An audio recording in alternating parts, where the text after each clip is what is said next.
BJP నుంచి army నమోదు చేస్తున్నటువంటి ఒక కామెంట్ ఏంటంటే ఆనాడు అసెంబ్లీ ఎన్నికలు జరిగినటువంటి సమయంలో ఓటమికి కారణం కడియం శ్రీహరే. ఎవరు ఓటమికి? ఆర్ రమేష్. ఓటమి కారణం కడియం శ్రీహరే చేశారు.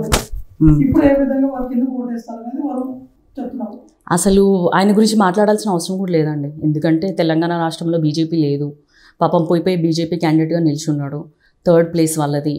ఆయనను ఓడించాలంటే ఆయన ఏమన్నా చిన్నపిల్లగా ఇప్పుడు ఉంటే ఏముంది? ఇప్పుడు రానున్న కాలంలో మోడీ హవా. ఎప్పుడైతే రామ మందిరం నిర్మించారో వాళ్ళు ఎంత ఫాల్స్ ప్రొపగండా చేసుకుంటున్నారు అంటే మాకు 400 సీట్లు వస్తుంది అని అంటున్నారు, కానీ నిజమైతే కాదండి. అది 230కో ఎంతో పడిపోయింది ఇప్పటికైతే.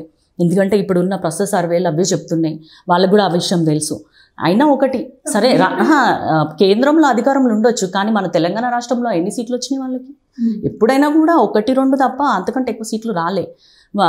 దక్షిణాది రాష్ట్రాల్లో ఎప్పుడు కూడా బీజేపీ హవా ఉండదు. ఏమైనా నార్త్లో ఉండొచ్చు. ఇంకొకటి ఏంది, ఇన్ని రోజులు రామ మందిరం నాటకం ముందు పెట్టుకొని చేశారు కాబట్టి ఇదే వాళ్ళు పాపము జూనో జూలైలో ఇనాగ్రేషన్ చేసుకుంటే వాళ్ళకి ఇంకా ఎక్కువ వచ్చేదేమో. కానీ ఆల్రెడీ ఒక పండుగ అయిపోయాక ప్రజలు ఇట్లా రిలాక్స్ అవుతారో, రామ మందిరం నిర్మాణం అయిపోయింది, బాలరాముడి ప్రతిష్ఠ అయిపోయినాక కూడా ప్రజలు చాలా రిలాక్స్ అయిపోయినారు. ఇప్పుడు ప్రజలకి ప్రతి ఒక్కరికి కూడా దేవుడితో పాటు అభివృద్ధి కావాలి. దేవుడిని నమ్ముకొని కూర్చోలేరు కదా. కాబట్టి అట్లా వాళ్ళకి ఎవరైతే అభివృద్ధి చేస్తారో అనిపిస్తారో వాళ్ళకే ఓట్లు వేస్తారు. ఇక బీజేపీనే పట్టుకుని ఎవరు వెళ్ళాడట్లేదు. దక్షిణాది రాష్ట్రాలపైన బీజేపీ ఎక్కువ ఫోకస్ పెడుతుంది. వరంగల్ కాకుండా తెలంగాణలో మోడీ అనేక సందర్భాల్లో సభలు నిర్వహించి యూత్ ఎక్కువగా అట్రాక్ట్ చేసేటువంటి విధంగా ముందుకు వెళ్ళారు. ఎందుకంటే అయోధ్య సంబంధించిన విషయం ఇప్పుడు చాలా పబ్లిసిటీ అయింది. కొంత బీజేపీకి కొంత గేల్ అయితే కనిపిస్తుంది అక్కడ. అంటే ఇంటింటికి వెళ్ళినా కూడా జై శ్రీరామ్ అనే నినాదం అయితే కనిపిస్తుంది. దాన్ని ఎలా ఓవర్టేక్ చేసి ముందుకు వెళ్ళబోతున్నారు? అదే అంటుందండి, అదంతా అయిపోయిన సినిమా. ఇప్పుడు కొత్తగా ఇంకేదైనా సినిమా స్టార్ట్ చేస్తే మేబీ జనాలు చూస్తారేమో, కానీ అవన్నీ ఎపిసోడ్స్ అయిపోయినాయి. రామ మందిరము, జెండా, దేవుడి అక్షింతలు అన్నీ అయిపోయినాయి. అందరు హ్యాపీగా ఫీల్ అయ్యారు, అదృష్టంగా కూడా భావించుకున్నారు. కానీ ఎప్పుడైతే ఇవన్నీ బయటకు వచ్చేసినామో ఇంకా అయిపోయింది. ఒక పండుగ మన ఇంట్లోనే, ఒక ఉగాదో లేకపోతే క్రిస్మసో లేకపోతే రంజానో అయిపోయిన నెక్స్ట్ 2 days మనం ఎంత రిలాక్స్ అవుతాం? ఇంకా దాని గురించి ఆలోచించాం కదా. ఆ కొత్త బట్టల మురిపము అప్పటి వరకే ఉంటుంది. అట్లనే ఈ పండుగ అయిపోయింది, ఈ రామ మందిరం అయిపోయింది. ఇప్పుడు బీజేపీకి కొత్తగా చెప్పుకోవడానికి ఏమీ లేదు. వాళ్ళు ఒక్కటే ఒక విషయం, తెలంగాణలో తక్కువని ఒక 10 అంతే. తెలంగాణలో అయితే అసలు మీకు కూడా తెలుసు ఆ విషయం, కానీ ఏంటంటే క్వశ్చన్ అడగాలని అడుగుతున్నారు. కానీ తెలంగాణలో బీజేపీకి ఏం సీన్ ఉందండి? ఎక్కడ ఉన్నారు? ఇప్పుడు వాళ్ళు కూడా పోతారు, ఖచ్చితంగా పోతారు. ఎందుకంటే అదే చెప్తున్నా కదా, సినిమా క్లోజ్ అయినప్పుడు ఇంకా మళ్ళీ వెళ్ళరు కదా. అయిపోయిన సినిమాకి మళ్ళీ వెళ్ళరు కదా ఎవరు కూడా. అంతే. ఇప్పుడు వాళ్ళు చేసింది తక్కువని చెప్పడానికి కూడా తెలంగాణలో ఏమి అభివృద్ధి చేస్తారు? తెలంగాణలో బీజేపీ వాళ్ళు ఏం కొత్తగా ఇప్పుడు అధికారంలో వచ్చేటోళ్ళు కాదు. ఆల్రెడీ 10 ఏళ్ల నుంచి ఉన్నారు. మరి 10 ఏళ్ల నుంచి తెలంగాణ మీద ఏం చేశారు? ఒక్కటి కూడా చెప్పండి మీరు. ఏం చేయలేదు. చివరిగా ఒకటి అడుగుతాను, అంటే మీ పార్టీలో ఉన్నటువంటి నేతలే, కాంగ్రెస్ పార్టీ కావచ్చు, అపోజిషన్ ఉన్నటువంటి పార్టీ నేతలు కూడా చెప్తున్నారు కడియం కావ్య పొలిటికల్ ఎంట్రీ ఇచ్చారు, ప్రచారం చేస్తున్నారు. కానీ ఎంపీ మీ కాన్స్టిట్యున్సీ పార్లమెంటరీ పరిధిలో వచ్చేటువంటి నియోజకవర్గాల పేరే తెలియదని వాళ్ళు చెప్తున్నారు. వాస్తవమైనది?